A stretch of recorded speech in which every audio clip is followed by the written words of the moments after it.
Hello, everybody. This is Jay, and I hope you guys are very well. For my third content, this is just me checking on you. Okay ka pa ba? Okay ka lang ba? Masaya ka ba? Nagdo-doom scrolling ka na naman ba? Dahil gusto mong iwasan lahat ng problemang iniisip mo? O pinipilit mong kalimutan na lang yung mga problema behind your back? Natanong mo na ba yung sarili mo kung okay ka lang ba? Pagod ka na ba? Masaya ka ba?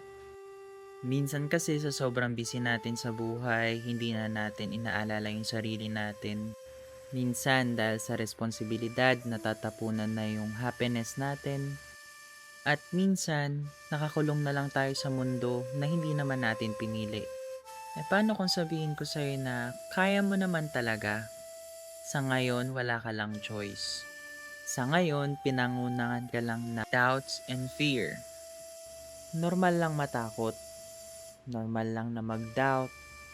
Ang hindi normal is mag-i-stay ka kung nasan ka ngayon. Akala ko ba gusto mo maging successful? Akala ko ba gusto mo maabot yung mga bagay na gusto mo? At alam kong hindi ka papayag na maging pangarap na lang siya. Kasi kaya mo naman, di ba? Alam kong kaya mo yan.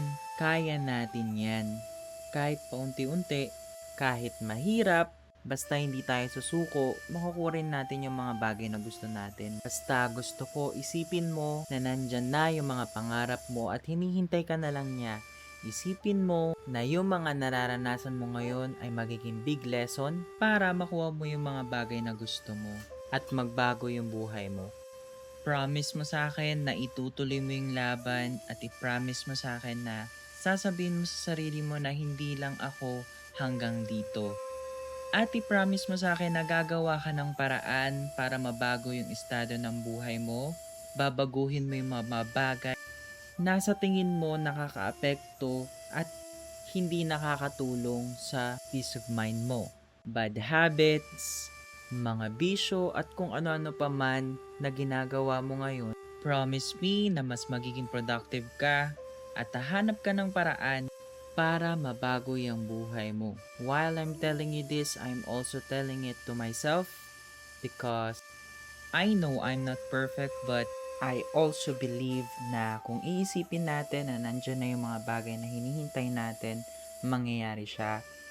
Kaya ikaw, i-enjoy mo yung process. Kahit nakaka-stress man, kahit nakaka-burnout, lagi mong iisipin na dadaan lang yan sa buhay natin. That's all for now. Lagi kang mag